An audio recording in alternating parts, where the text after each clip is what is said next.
Todo lo hacía por medio de gestos tan alocados e indecorosos que las palabras no pueden dar una imagen de sus acciones. Por ejemplo, unas veces fingía que cojeaba, otras veces saltaba, otras se arrastraba por el suelo apoyándose en las nalgas. Otras ponía la zancadilla en algún transeúnte con prisa para tirarle al suelo. Cuando había luna nueva, fingía que se quedaba contemplando el cielo y luego se dejaba caer y se contraía convulsivamente. También había ocasiones en que imitaba a los que iban pregonando. Decía, en efecto, que de todos los recursos, este era el más adecuado y conveniente para los que se fingían la locura por causa de Cristo. Hiciera lo que hiciera, siempre lo confundían con esa multitud de individuos que pregonan y profetizan inspirados por los demonios. Leoncio de Nápoles, vida de Simeón el Loco.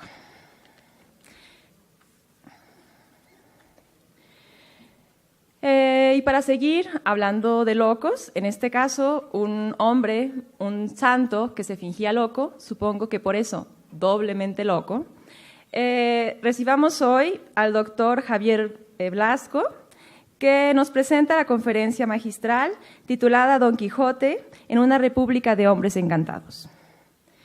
El doctor Blasco es doctor en Filología por la Universidad de Salamanca, catedrático de Literatura en la Universidad de Valladolid, coordinador del GIR Literatura y Teoría de la Literatura en la España de los Siglos de Oro y del Máster Estudios Filológicos Superiores, Investigación y Aplicaciones Profesionales.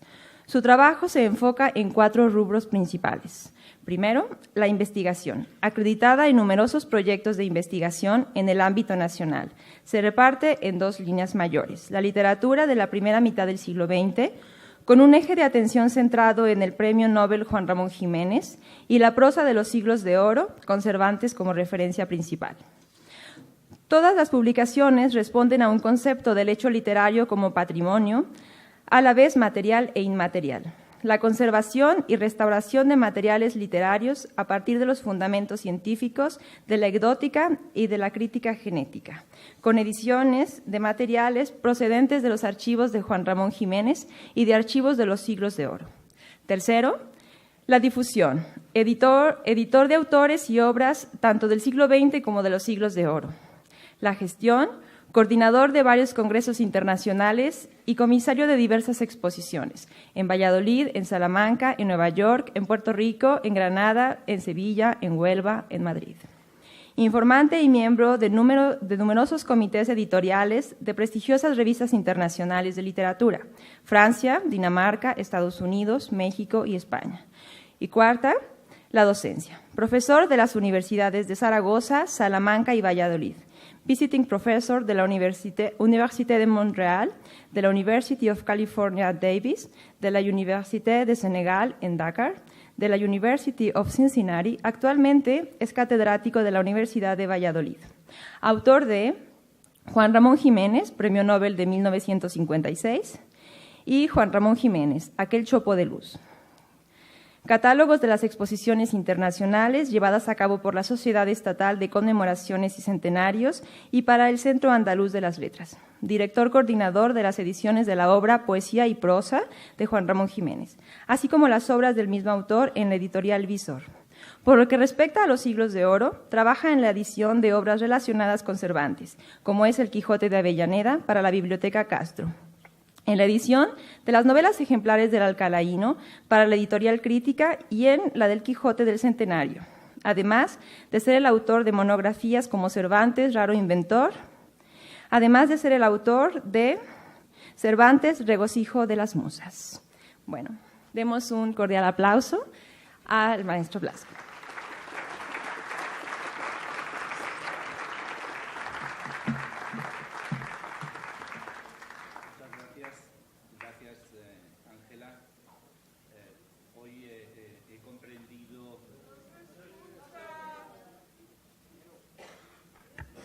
Bueno, creo que ya.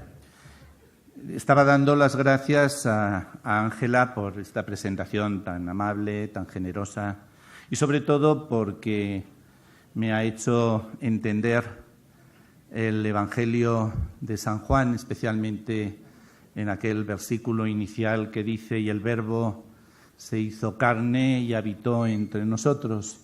Muchas gracias, Ángela. Quiero dar las gracias también y felicitar a Onofre Sánchez del Museo Iconográfico por la hábil gestión de estos coloquios, y en su persona a todos sus colaboradores que nos atienden durante estos días de una forma absolutamente increíble e inmerecida.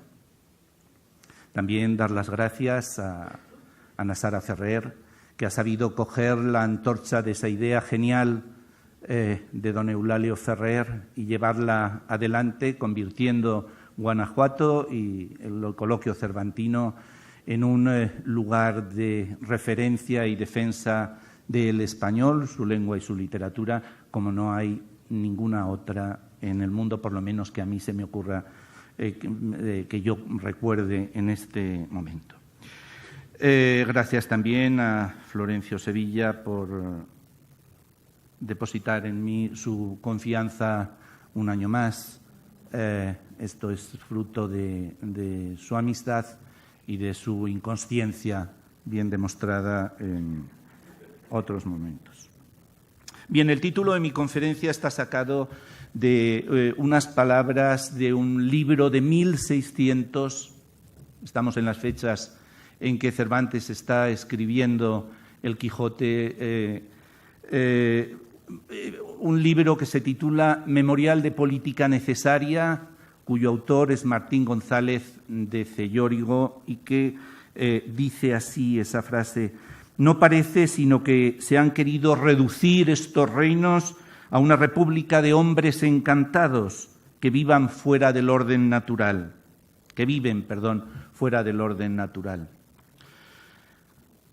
González de Cellórigo es un arbitrista y su libro es una crítica, es un juicio sobre una situación política española nada gratificante, en muchos puntos similar a la que estamos viviendo en este presente. Una política de hombres encantados.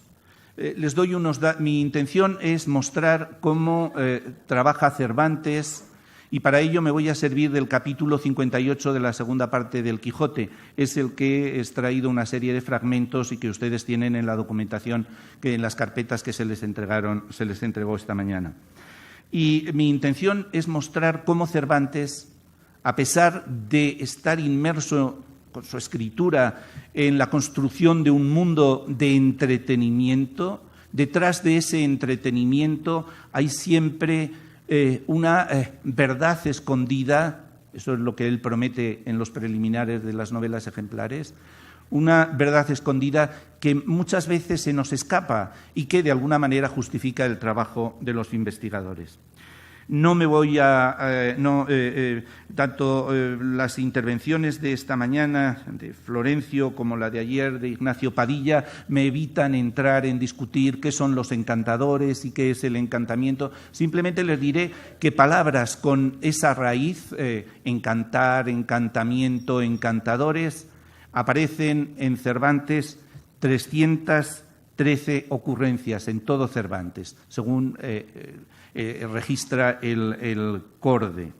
De esas 313 ocurrencias, 165 pertenecen a la segunda parte del Quijote y solamente 106 a la primera parte del Quijote. En cualquiera de los casos, 271 ocurrencias para que vean que el tema del encantamiento es central en el Quijote, por lo menos si lo comparamos con el resto de obras cervantinas.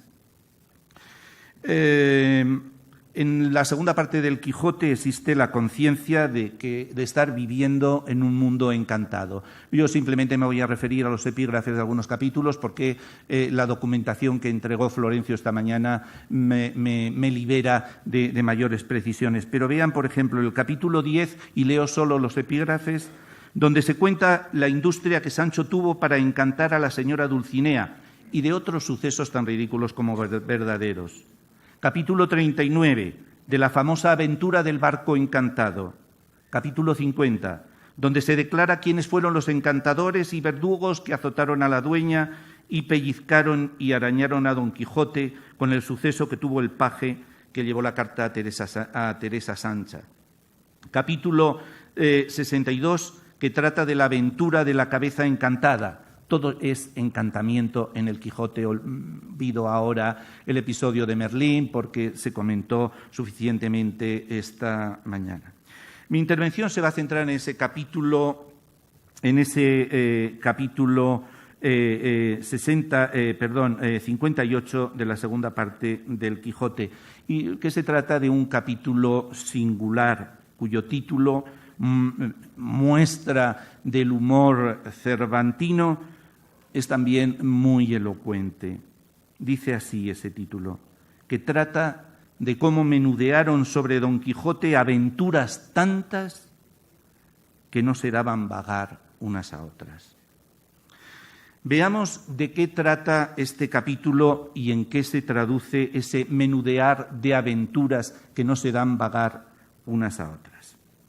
Ustedes tienen delante una copia fragmentaria de este capítulo que yo me he permitido organizar en tres fragmentos representando las tres aventuras que realmente soy capaz de distinguir en el mismo.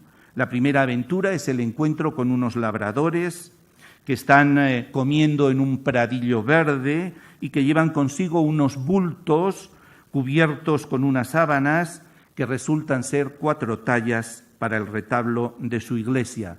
Y estas 4 tallas son las de San Jorge, la de San Martín, la de Santiago y la de San Pablo.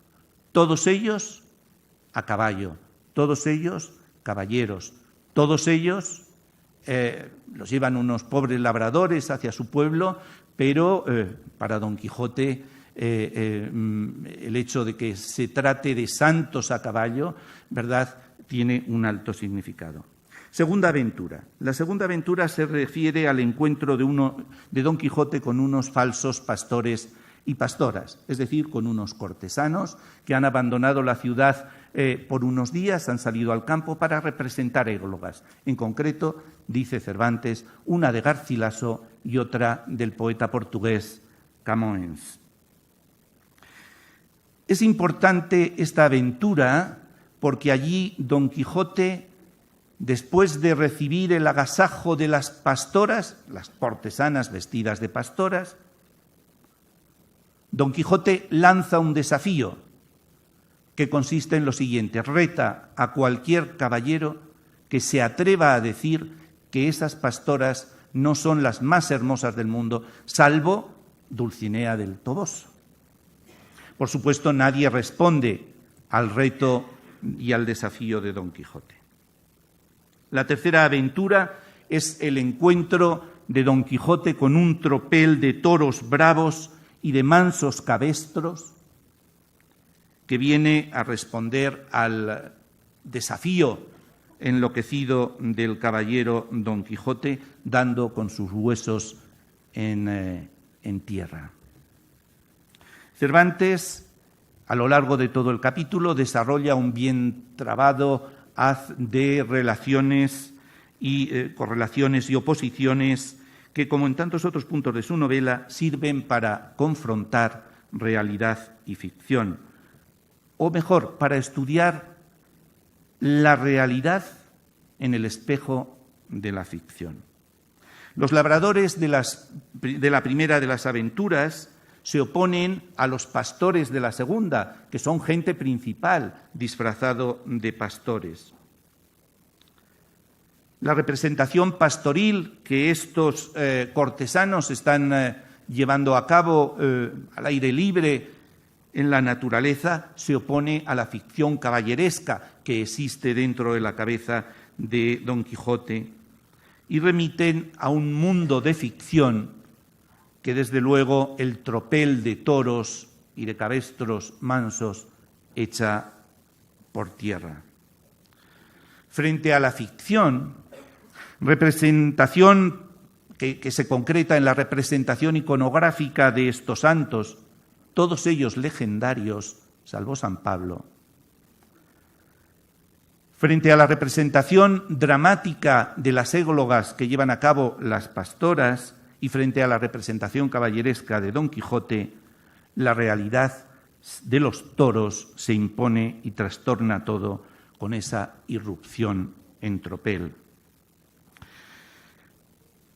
No es la primera vez ni será la última en que el mundo de ficción, en que el mundo literario, por ejemplo, el mundo petrarquista, los conceptos del amor neoplatónico, acaba rodando por los suelos de mala manera. Recuerden, por ejemplo, qué es lo que ocurre con el episodio de Grisóstomo y Marcela, el concepto neoplatónico que tienen del amor, la época, cómo choca con la realidad de Marcela, que está ya en otra onda. Marcela, y sobre todo eso se hace evidente en el encuentro de Rocinante con una manada de, no sé, es la palabra que emplea Cervantes, aunque no sería propia aplicado a caballos, con una manada de yeguas galicianas. Recordemos también la representación del retablo de la libertad de Melisendra. También acaba la ficción rodando por los suelos en el capítulo 35 de la segunda parte del Quijote. El texto del Quijote muestra al lector cómo los sueños pocas veces resisten la prueba de la realidad. Dejaré aquí estas aventuras que nos ocupan y que ustedes pueden seguir en la lectura de los papeles que se le han entregado para volver sobre ellas más adelante. La oposición entre realidad y ficción es recurrente en todas y en cada una de las páginas del Quijote, en la primera y en la segunda parte. En realidad se trata de una cuestión fundamental y central en la teoría narrativa cervantina y también en la teoría de la historia. Cervantes, hoy sabemos que empleó parte de su tiempo en trabajar como historiador o ayudando a historiadores oficiales de la época como Antonio de Herrera y Tordesillas. Conocía, pues, con la práctica cuál era el trabajo del historiador y sabía, en definitiva, que el trabajo del historiador y el del novelista en nada se diferencian. El novelista construye un mundo desde la imaginación y el historiador lo que hace es construir un mundo desde la realidad. Pero en cuanto a mecanismos de escritura, la palabra crea la realidad en la ficción y en la historia. Es el conocimiento de la historia como género, conocimiento desde dentro, desde la práctica, lo que le permite a Cervantes mostrar que a pesar de que el trabajo del historiador fuera un trabajo mucho más prestigiado que el del narrador, el trabajo de uno y de otro, coinciden, son en esencia el mismo trabajo. También la historia se crea, también la historia se inventa, también la historia se construye. El historiador es, entre otras cosas, quien selecciona los hechos que va a narrar, dejando aparte aquellos que no convienen a la visión que pretende transmitir. Y finalmente, el historiador es quien ordena esos hechos en la gradación que a él le interesa, de nuevo, para ofrecer una lectura construida de la realidad.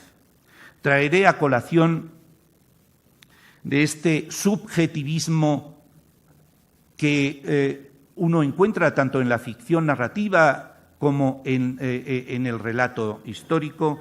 Traeré a colación dos citas que me parecen relevantes porque vinculan el papel del escritor y el sabio encantador que está escribiendo la historia de Don Quijote.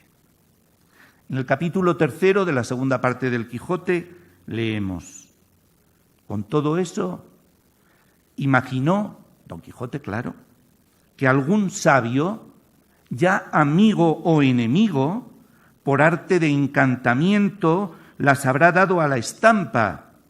Si amigo, para engrandecerlas y levantarlas sobre las más señaladas de caballero andante. Si enemigo, para aniquilarlas y ponerlas debajo de las más viles que de algún vil escudero se hubiesen escrito.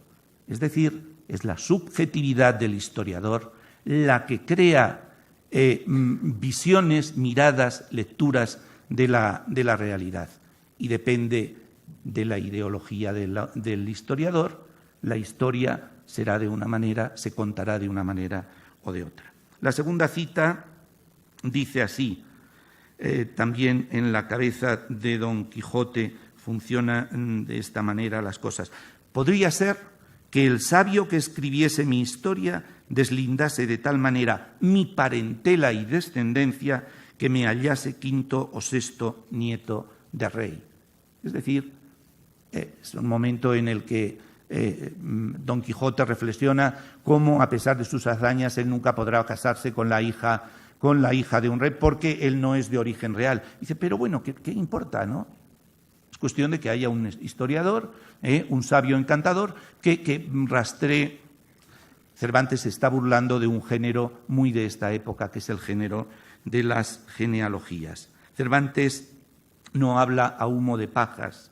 Él sabe que esto era lo que ocurría, que esta, con mucha frecuencia, era la misión que se le encomendaba al historiador, que trabajaba, como era su caso, por encargo de un señor noble. Este le contrataba precisamente para eso, para mostrar documentalmente el árbol genealógico que lo emparentaba nada más y nada menos que con Noé. Y no es un caso, un noble solo en la historia de España que descienda de Noé. Algunos, olvidándose del diluvio, llevan sus antecedentes hasta Adán y Eva. En uno y en otro caso,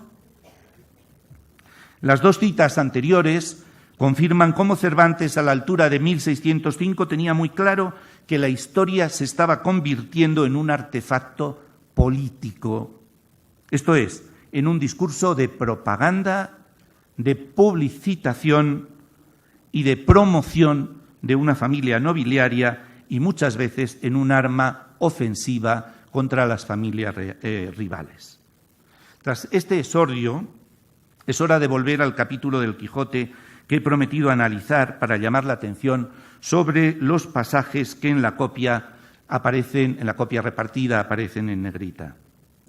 Para entender correctamente las alusiones que en los mismos se contienen y que en vano buscarán, por ejemplo, en la edición de la Real Academia Española, conviene revisar el debate entre historia y ficción tan presente en ambas partes del Quijote, revisar este debate a la luz de otro debate más puntual, más concreto, el debate acerca de las falsificaciones históricas y de la instrumentalización de las mismas, muy frecuentes en los primeros años del reinado de Felipe III.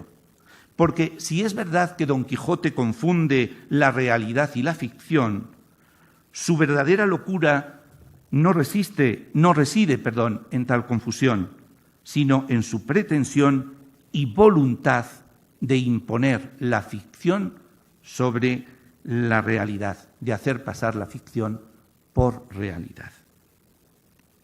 Desde la Edad Media se había creado un andamiaje mítico que ahora en los inicios del siglo XVII se explota de cara a caracterizar a España como el nuevo pueblo elegido por Dios, legitimando así en la leyenda la preeminencia de la monarquía española en el concierto internacional. Lo mismo harán las casas nobiliarias interesadas en consolidar su posición en la corte, de modo que se desata una auténtica fiebre por anudar unas relaciones del presente con el pasado, para lo cual la argamasa de la leyenda resultará extraordinariamente fecunda.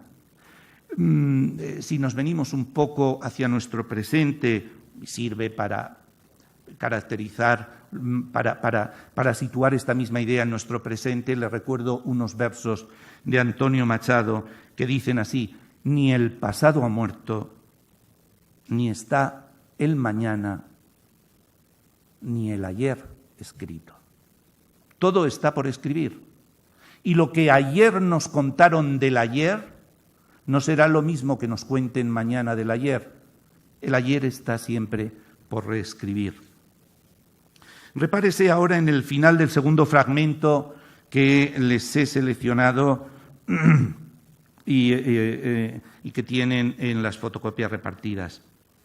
Leemos allí: «Oh vosotros, pasajeros y viandantes, caballeros, escuderos, gente de pie y de a caballo que por este camino pasáis». Es Don Quijote el que está hablando delante de esos pastores y pastoras cortesanos con los que se encuentra en la segunda de las aventuras.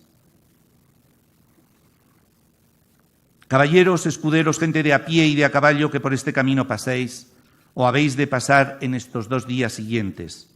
Sabed que Don Quijote de la Mancha, caballero andante, está aquí puesto para defender que a todas las hermosuras y cortesías del mundo exceden las que se encierran en las ninfas habitadoras de estos prados y bosques, dejando a un lado a la señora de mi alma, Dulcinea del Toboso. Por eso, el que fuere de parecer contrario, acuda aquí, que aquí le espero. 2 veces repitió estas mismas razones y 2 veces no fueron oídas de ningún aventurero. Ha lanzado un desafío, esperando que alguien responda en defensa de la hermosura de estas ninfas que estaban a su lado. Francisco Rico, en su edición, Florencio que lo cite. Francisco Rico, en su edición, anota este pasaje con las siguientes palabras: probablemente Cervantes establece aquí una conexión paródica con un pasaje de Virgilio, y para corroborar que eso es así, cita 2 versos del libro VI de la Eneida, que son los siguientes, y apelo a los latinistas de la sala: vis conatus erat casus effingere inauro, vis patrie quequidere manus. Reto a que cualquier latinista de la sala encuentre la más mínima relación de estos 2 versos con el pasaje que les acabo de leer, con ese desafío que les acabo de leer. Este desafío de Don Quijote, como el que también pronuncia el falso Quijote en la obra de Avellaneda al llegar a Zaragoza, se hace eco de lo que en 1614 todos los zaragozanos pudieron leer en un cartel que se colocó por las calles de Zaragoza, desde el que don Juan de Funes y Villalpando, señor de las baronías de Quinto y Osera, son 2 pueblos cercanos a Zaragoza, haciéndose pasar por caballero andante y adoptando el sobrenombre, curioso, ¿verdad?, de el caballero de Ávila, y ahora vuelvo de nuevo a apelar a la sala. ¿Quién era el caballero de Ávila? San Juan Bautista, otro santo, ¿verdad? Otro santo, el caballero de Ávila. Desafía este Juan de Funes y Villalpando, persona de carne y hueso, persona real, desafía a todos los caballeros de este reino en honra de esta santa ilustrísima. La santa era Santa Teresa. Este cartel es para anunciar las justas poéticas en honor de la beatificación de Santa Teresa. Pues reta a todos los caballeros de este reino en honra de esta santa ilustrísima, con el fin de defender en Zaragoza el 12 de octubre de 1614 la primacía de la Madre Teresa de Jesús en todo el orbe frente a otros santos que son solo glorias locales. Exactamente el mismo desafío. Estas fiestas forman parte de una campaña, no hay nada, es inocente, de una campaña que se extiende por todo el territorio español con el propósito de convertir a Santa Teresa de Jesús en patrona de España. Y es en este contexto en el que la descripción y mención que se ha hecho de la caballería a lo divino, con San Jorge, San Martín, San Pablo y Santiago, cobra nuevos significados ante la ficción del desafío de Don Quijote. La mención de Santiago en este capítulo no es ajena a todo esto que les estoy diciendo, porque la leyenda del apóstol de Santiago, la leyenda de la venida del apóstol de Santiago a España, es un tema que se debate, como no me voy a extender mucho, pero me voy a resumir todo lo que pueda ese debate, ¿verdad? Un debate muy de actualidad en la España de 1614. La carencia de cualquier documentación de valor histórico para probar que Santiago recala en España, pasa por Zaragoza y acaba en Santiago de Compostela, ¿verdad? Esa carencia de documentación hace que ahora se subleven contra la diócesis de Santiago otra serie de diócesis españolas que tenían que pagar los votos, tenían que pagar una especie de tributo a Santiago de Compostela. Y así se sublevan Osma, Palencia, Burgos, Sigüenza y Calahorra, todas ellas diócesis dependientes y pecheras de la de Santiago. Cuando en 1592 se pone en duda la legalidad del voto de la Catedral de Santiago, la Catedral de Santiago contratará a Ambrosio de Morales para que elabore argumentos en defensa de la legalidad y de la legitimidad del voto. Y aquí es donde entran en juego todo tipo de falsos cronicones que convierten la historia de España en una especie de país de las maravillas, de país de gente encantada, donde por doquier florecen santos al gusto de los intereses de cada cual, siempre con poca o con ninguna base histórica. En efecto, los moriscos granadinos que tenían ya el temor de ser expulsados de la península, hacen lo siguiente. Escriben en árabe aljamiado una especie de Biblia donde se cuenta en árabe cómo Mahoma, Jesucristo, no sé qué, y la llegada del apóstol Santiago a España. Era una forma de reconciliar las dos religiones y que aquello no estallara, como definitivamente estalló y se tradujo en la expulsión de los moriscos. Cervantes ridiculizará lo que hacen es que entierran en una caja de plomo en el Sacromonte, entierran una serie de leyendas que en esencia son lo que les he contado, lo que les acabo de contar. Supuestamente esas leyendas serían historia escrita por San Cecilio, hacen obras en el Sacromonte, desentierran esa caja de plomo y ahí aparece. Eso mismo lo pueden encontrar ustedes ridiculizado por Cervantes al final de la primera parte del Quijote. Frente a una religiosidad alienante y alienada en esas leyendas y en esas invenciones, se encuentran los movimientos de los frailes descalzos, de la Reforma teresiana de Santa Teresa, San Juan de la Cruz, etc. Una reforma que toma como patrono a San Pablo. Tenemos San Jorge, San Martín. No voy a entrar ahora en contarles con detenimiento las leyendas, la parte legendaria de cada uno de estos santos, y Santiago frente a San Pablo. El espíritu paulista es el que está detrás de ciertas formas de erasmismo que desembocan en la Reforma.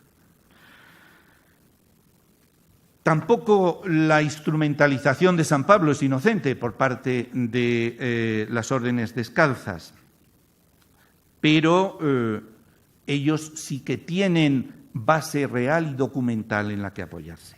Los movimientos de los descalzos son instrumentalizados también, como digo, por el partido papista, que en la última década del reinado de Felipe II es un partido que había sido desplazado del poder. Las relaciones de Santa Teresa de Jesús con la princesa de Éboli creo que son elocuentes al respecto. Y los descontentos de los papistas nutren de argumentos al papado para que éste, a su vez, interprete la falsedad de estos cronicones, de estas leyendas que son tan fecundas desde el punto de vista popular y que tienen tal arraigo y que despiertan esa religiosidad. El papado, impulsado por ciertos nobles castellanos, intenta limpiar de leyendas y de falsedades, y ahí es donde entra la leyenda de Santiago. Entre estos es el confesor de Felipe III, García de Loaysa, quien niega rotundamente la venida del apóstol Santiago a España. Él y Pedro de Valencia desarrollan una intensa actividad contra los falsos cronicones granadinos, en los que Santiago, la Catedral de Santiago, creyó encontrar un soporte documental para apoyar esta leyenda. García de Loaysa en él se basó Clemente VIII, con el cardenal Baronio al frente, para iniciar una historia eclesiástica revisionista de mitos y de leyendas adheridas casi siempre a la doctrina de la Iglesia, con la intención de movilizar la religiosidad popular. Roma, a principios del siglo XVII, tomaba postura contra la leyenda jacobea. Y también dentro de la península, distintas fuerzas se movilizan haciendo campañas en favor de Santa Teresa de Jesús. Entre otras, la fiesta a la que he hecho alusión antes en Zaragoza. Una fiesta, una justa poética en la que participa, por cierto, Cervantes. Frente a la leyenda, Cervantes se hace eco de la superchería, pero ya he remitido a esa caja de plomo del final de la primera parte y no voy a insistir en ello. Si el hallazgo cervantino el hallazgo de esa caja de plomo al final del Quijote 1605, responde a un mismo patrón que el de los plomos de Sacromonte, podemos ver en ello la finísima ironía con la que se predica, una fina ironía que se predica sobre ese hallazgo y que puede aplicarse también a lo que sigue en ese pasaje del Quijote. Allí dice Cervantes: una caja de plomo que se había hallado en los cimientos de una iglesia, pero en versos castellanos que contenían muchas cosas de sus hazañas y daban noticia de la hermosura de Dulcinea, de la figura de Don Quijote, epitafios, elogios, etc. Y acaba así, dice: el cual autor nos pide a los que la leyeren, no les pide a los que la leyeren, sino que les den el mismo crédito a lo encontrado en la caja de plomo, el mismo crédito que suelen dar los discretos a los libros de caballerías, que con tanto crédito andan en el mundo. Los discretos a los libros de caballerías no les dan ningún crédito. Eso es lo que se pide que se le den a... los libros de caballerías eran sin duda las supercherías de los falsos libros de caballerías, eran las supercherías de los falsos cronicones, dependientes como los libros de caballerías del pseudo Turpín. Y Juan de Mariana lo supo ver muy bien al calificar el Codex Calistinus de libro de caballerías, con gran escándalo, por cierto, de la Inquisición, que expurgó esta calificación. En este contexto es donde, en mi opinión, cobra cabal sentido el capítulo de la segunda parte que ahora me ocupa. Cuando Cervantes eleva a los 4 santos representados en las imágenes de los labradores a la categoría de caballeros a lo divino, no hace otra cosa que seguir la línea establecida por Juan de Mariana.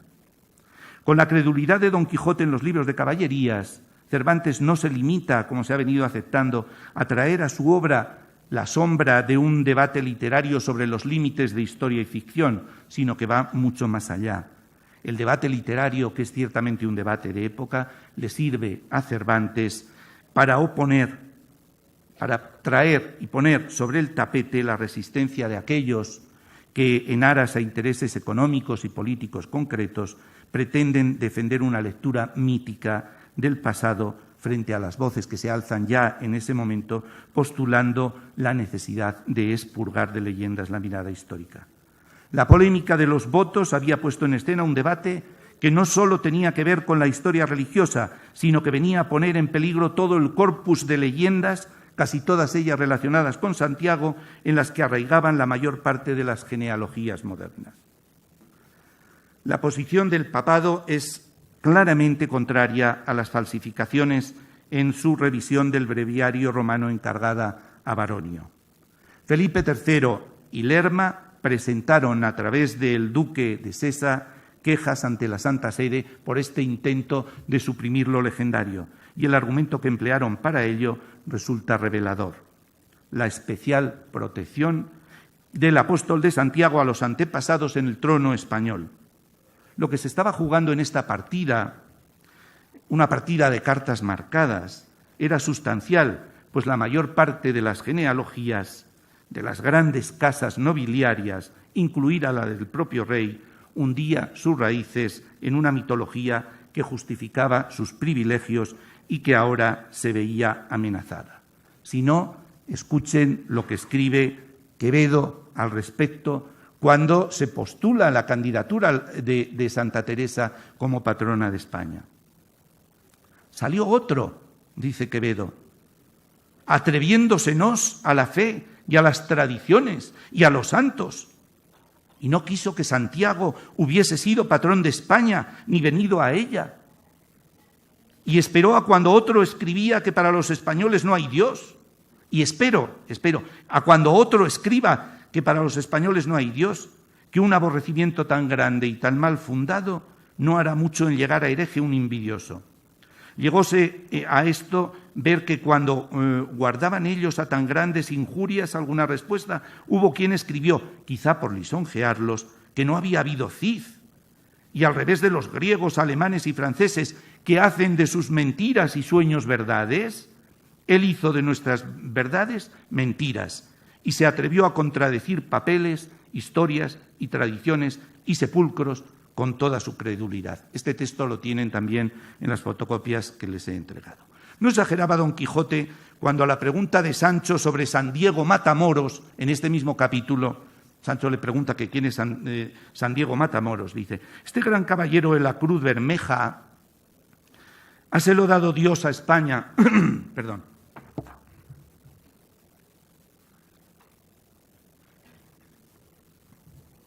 háselo dado Dios a España por patrón y amparo suyo, especialmente en los rigurosos trances que con los moros los españoles han tenido, y así le invocan y le llaman como a defensor suyo en todas las batallas que acometen, y muchas veces le han visto visiblemente en ellas, derribando, atropellando, destruyendo y matando a garenos escuadrones. Y de esta verdad te pudiera traer muchos ejemplos que en las verdaderas historias se cuentan.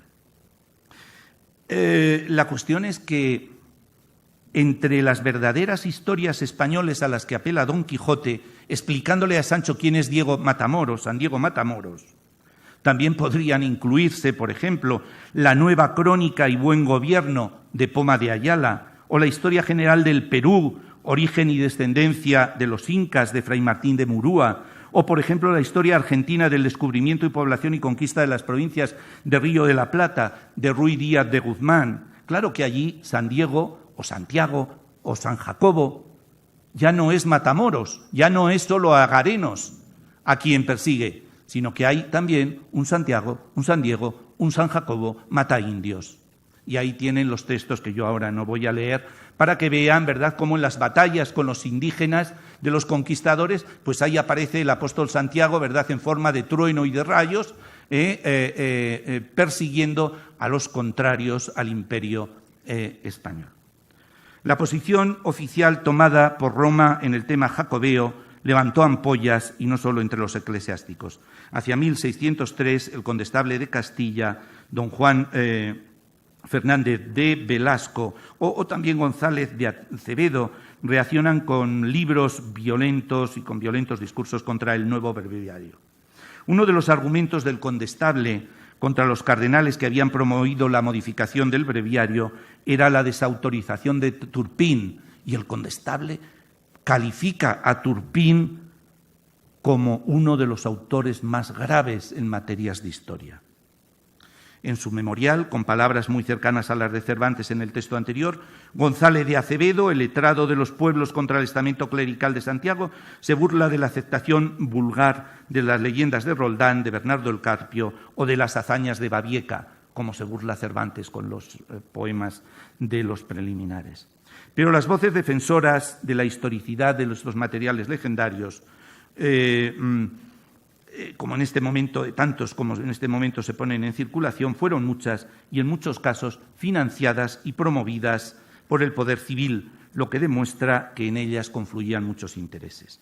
Es lo que ocurre, por ejemplo, con el magistral Francisco de Villafañe, promotor de una historia del apóstol de Jesucristo, una historia escrita por Mauro Castella Ferrer, cuya falta de rigor histórico, del más mínimo rigor histórico, no le molesta, más al contrario, le encanta, porque dice que así servirá de freno a los escritores que han querido en estos tiempos poner dolo en verdades tan asentadas.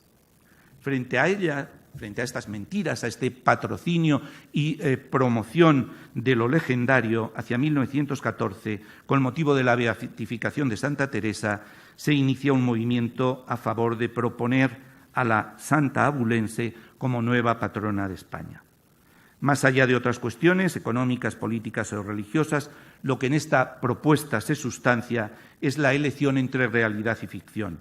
Frente a Santiago, la vida y las reliquias de Santa Teresa de Jesús estaban perfectamente documentadas y localizadas. La monja carmelita, emblema de valores modernos, nuevo lenguaje, sensatez, trabajo, renovación espiritual, reunía excelentes condiciones para ser convertida en icono oficial de otra forma de religiosidad, libre de elementos legendarios y no necesitada de falsificaciones.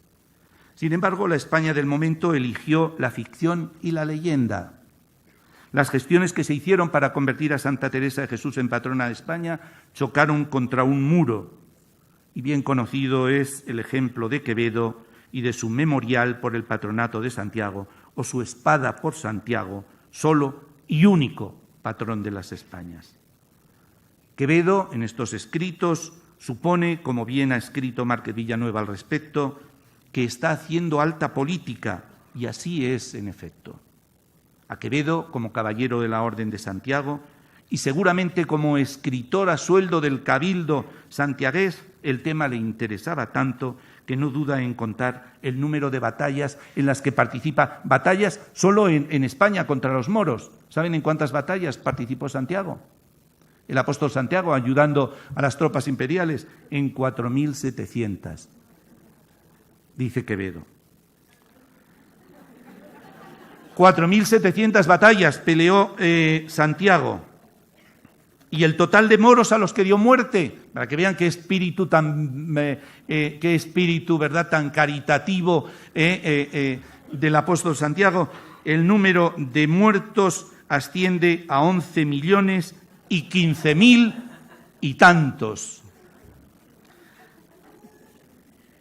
Pero no es Quevedo el único al que el patronazgo el convertir a Santa Teresa en patrona de España le molesta. Y es que en la España de este momento son muchos los que han construido su buen pasar por el mundo en el fantasmal vacío de la leyenda.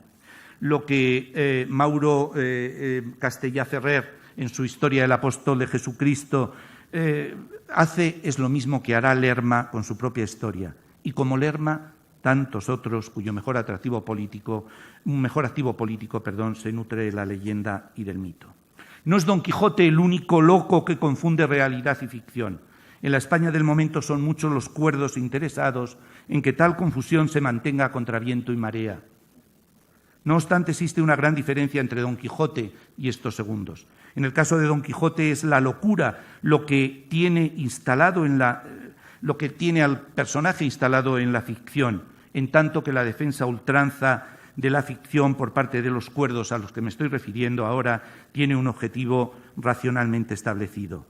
En buena medida, defender sus privilegios o los privilegios de aquellos para los que escriben. El caso del patronazgo de Santiago, defendido con desmedido calor por parte de muchos, ofrece un buen escenario para comprobarlo. En efecto, elocuente resulta también el argumento con el que Castellá, desde el mismo texto de la dedicatoria de su libro a Felipe III, pretenderá justificar los privilegios de la Iglesia compostelana. Leo y cito: el apóstol acudirá en defensa de la monarquía católica ahora que sufre el asalto de tantos y tan enconados enemigos. Y la alucinación de Castellá, semejante en muchos puntos a la de Don Quijote, insisto que no es única. Curioso resulta también el caso del dominico Fray Hernando de Ojea, quien en su Historia del glorioso apóstol Santiago y de su venida a España califica de obra del cielo la aparición de los libros plúmbeos de Granada, de esos falsos cronicones atribuidos a San Cecilio y de lo que en ellos se revela. Pues tal revelación resulta providencial en este tiempo, cito, en que se estaba poniendo en duda la venida del apóstol Santiago. Los ejemplos podrían multiplicarse, pero los ahorro ahora, los podrán ver en la publicación. Tantos son los embarcados en esta empresa que a la altura de 1600 González de Cellórigo llega a definir España como una república de hombres encantados. Y concluyo ya.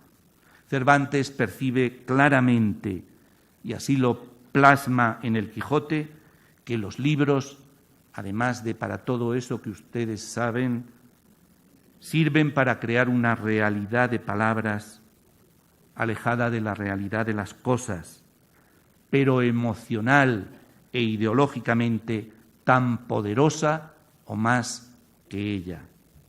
Los libros crean frente a la realidad tangible otra realidad escrita por sabios encantadores dispuestos siempre a sacar rédito de ella.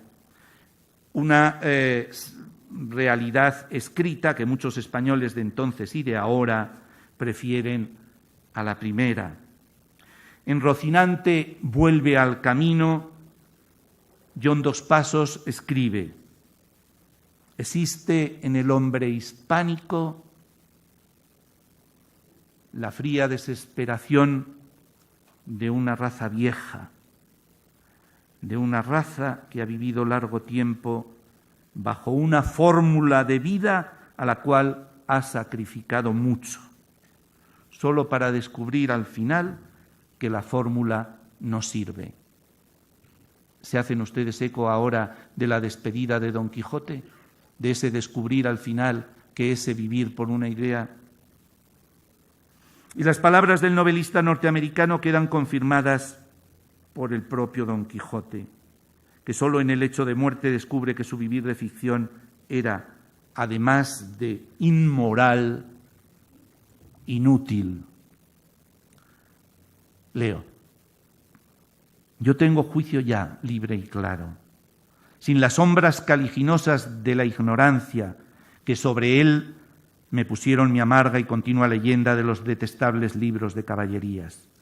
Ya conozco sus disparates, sus embelecos, y no me pesa sino que en este desengaño he llegado tan tarde que no me deja tiempo para hacer alguna recompensa leyendo otros que sean luz del alma. Hay otro personaje en la segunda parte del Quijote que es Quiteria, y hay un refrán, un mote de la época de Cervantes que dice así: dicen que Santa Quiteria parió por el dedo. Bien podría ser, pero yo no me lo creo. No sé si Cervantes escribió este mote, pero por ahí es por donde va el desengaño que en esta segunda parte del Quijote pone en pie. Porque Cervantes, en otra de las conversiones que muy bien podrían sumarse a las que tan magistralmente se nos han expuesto aquí esta mañana, Cervantes descubrió, y lo digo ahora con palabras de Antonio Machado de nuevo, que tras el vivir y el soñar está lo que más importa, el despertar. O todavía, en otro lugar, Antonio Machado: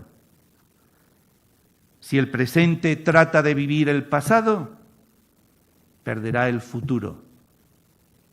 Cervantes es quizá el primer intelectual moderno en darse cuenta del riesgo que supone permitir que el poder ocupe el lenguaje, que el poder se apropie del lenguaje, porque el poder nunca se contentará con esto, sino que utilizará el lenguaje para secuestrarnos la realidad y convertirnos en una república de hombres encantados. Muchas gracias.